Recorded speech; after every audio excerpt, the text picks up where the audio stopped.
Have you ever been completely fine during the crisis? You handle the call, the appointment, the emergency, the decision, and then later you're wrecked. Foggy, shaky, teary, snappy. Like your body finally caught up and you've been hit by a truck. Today we're talking about Caregiver Aftershock. Why it happens, what it looks like, and the kind of aftercare that works when you have low capacity and a full life. By the end, you'll have something you can use today, without needing more time or energy than you actually have. If you're tired of holding it together in hard rooms, appointments, hospital days, and service systems, and then crashing after, you're in the right place.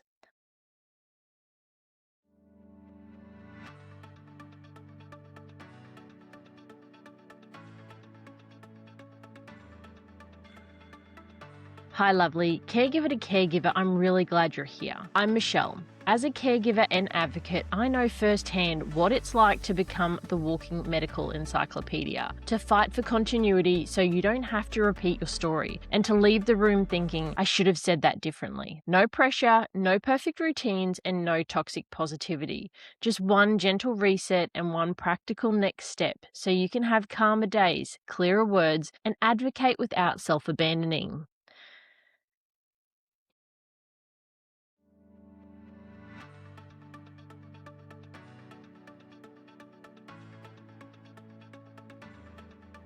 If you're in the middle of a high-stakes day and you need a steady pause, the 90-second reset is there for you. No pressure, just support. The link is in the show notes. Let's take a breath and start. I want to name a moment so familiar for carers, it almost feels normal. You get through the crisis. You do what needs doing. You make the calls, you advocate, you keep your face steady, you keep the wheels moving, and then the room ends. Sometimes it's the car park. You close the door and for the first time all day, there is silence and your hands are still on the wheel, like you're gripping something invisible. Or it's the drive home where you realize your shoulders have been up around your ears the entire time. Or it's the dinner table. You sit down and your hands are shaking slightly and you don't even know why because nothing is happening right now.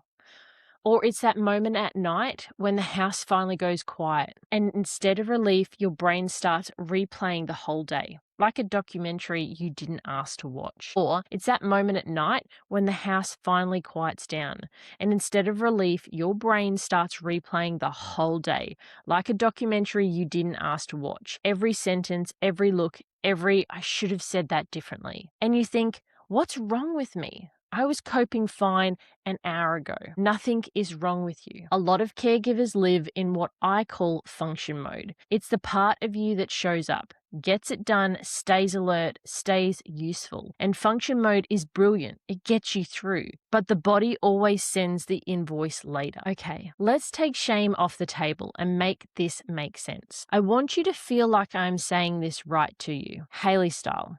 Because you're not listening for theory, you're listening for relief and language that fits your real day. I want you to feel like I'm saying this right to you. Because you're not listening for theory, you're listening for relief and language that fits your real day. Point A, why you're fine during the crisis and what it costs over time. When something feels high stakes, your nervous system does exactly what it's designed to do. It prioritizes survival and function. That means your body shifts into a protection state. It gets you through the room. It helps you stay alert. It helps you track details. It helps you make decisions. It helps you keep your voice steady, even when you feel shaky inside. And here's the part that matters for caregivers. You're not usually dealing with one isolated stressor. You're dealing with stacking. It's the appointment, then the pharmacy, then the call from school, the specialist who says one thing and the GP who says another. That we don't have much time tone and you're trying to condense a whole life into 10 minutes. The admin load that continues even when your body is begging for rest. The constant low-level fear of being dismissed, misunderstood, or labeled difficult. And the pressure that if you don't hold it together, your loved one pays the price. So your system gets good at the override. And after a while, something something subtle and really important happens. Your baseline shifts. You can be in function mode so often that you stop recognizing what regulated feels like, not because you're doing it wrong, but because your body has been in override for so long, it stopped knowing how to come down. This is why reset doesn't always feel restful. It's why you can sit down and still feel on full alert. It's why you can finally get a quiet moment and your brain doesn't soften. It speeds up. And I want to say this carefully because it's a tender truth. Sometimes caregivers fear coming down, not consciously,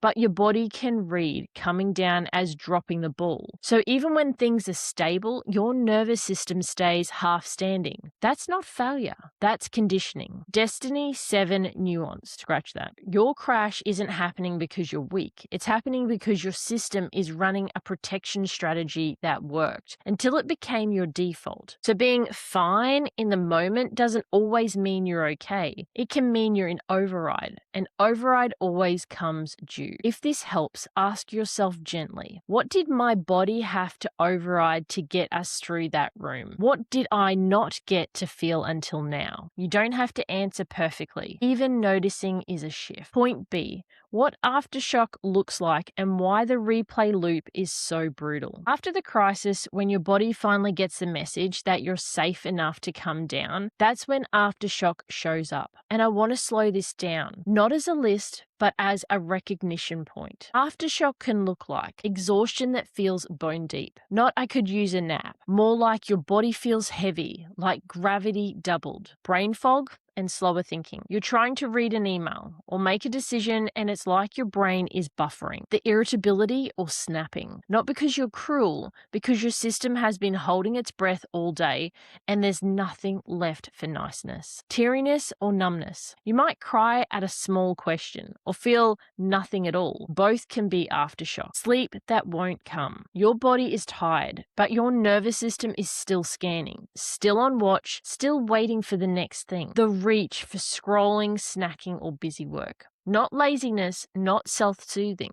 Your system trying to downshift without having to feel the whole weight of it. And the one I want to name with extra tenderness is the replay loop, because the 2 a.m. replay is the one I hear most. It feels like self-criticism. It isn't. It's your nervous system running the tape, looking for the moment you're in danger, trying to update its map so it can protect you better next time. The problem is it doesn't know when to stop, so it keeps going.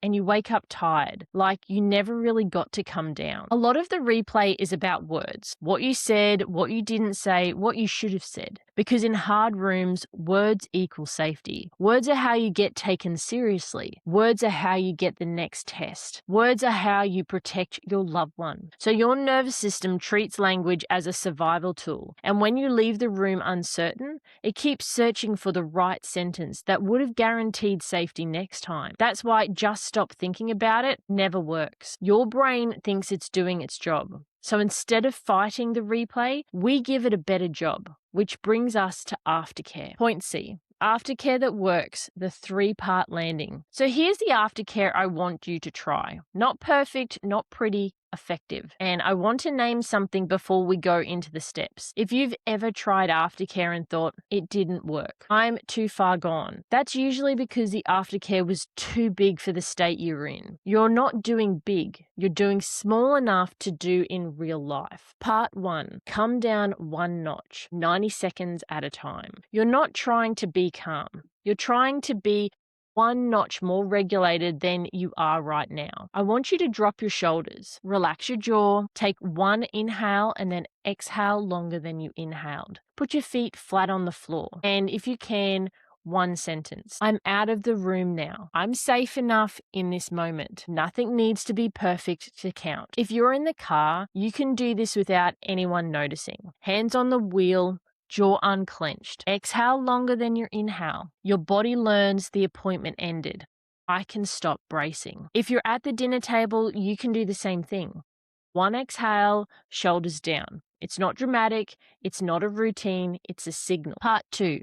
close the loop, 3 to 4 minutes. This is where most caregivers skip, and it's one of the biggest reasons that Aftershock sticks around. After hard rooms, your brain wants continuity. It wants certainty. It wants a plan. So give it closure. Open your notes or your journal and write down. Number 1, the next step. What is actually happening next? 2, who and when. Who is responsible and by when? And number 3, one question for next time so your brain doesn't keep spinning. Then add one more line. This is the nuance that stops the spiral. 4, what I did well today.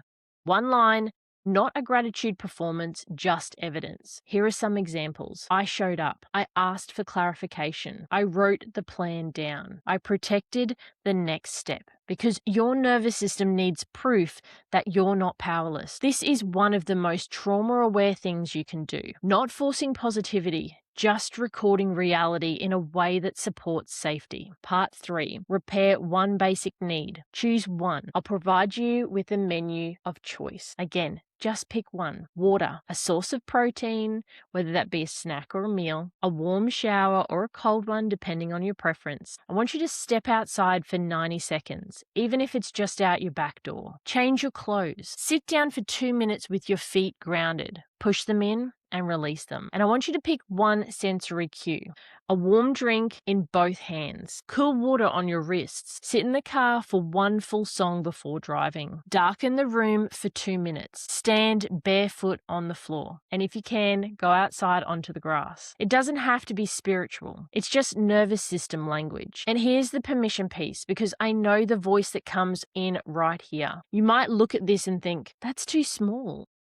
I should be doing more. That's not real recovery. But caregiving doesn't reward perfect resets. Your system doesn't care whether your reset looked good. It cares whether you came back online enough to be present for the next thing. That's the whole job. Not fixing everything, not turning into a new person overnight, just coming back online, one notch at a time, so you don't lose yourself in the process. And I want to say this as gently as I can. If one notch is all you can do today, that is not a failure. That is wisdom. And sometimes when your system is genuinely coming down, there's one more small thing that can help it land. A gentle note of gratitude. Because I know just be grateful has been used to dismiss real pain. In this space, gratitude is not a demand, it's an anchor. Aftershock is your brain scanning for threat, what you missed, what could go wrong, what you should have said. Gratitude done gently widens the frame just enough for your body to come down. So if it supports you,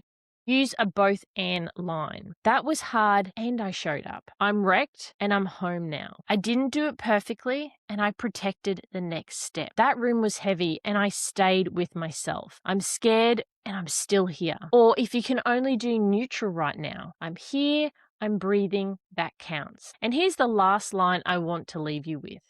You might still have 3 more things on your list today. That's fine. You don't need to finish recovering before you keep going. You just needed to come down one notch, and now you have. Before we wrap up, just a tiny pause if it helps. I'd like you to drop your shoulders. Take an inhale in and exhale longer. Feel your feet on the ground and remind yourself nothing needs to be perfect to count. All right, lovely. Let's wrap this episode up gently. If you're fine during the crisis and wrecked after, you're not failing. Your nervous system stayed in function mode to get you through, and it came down when it was safe enough. Today, we named Aftershock the quieter burnout symptoms it can bring, especially the replay loop, and I gave you a simple 3-part landing. Come down one notch, close the loop with one note, and repair one basic need. Even if it feels too small, your next small step is this.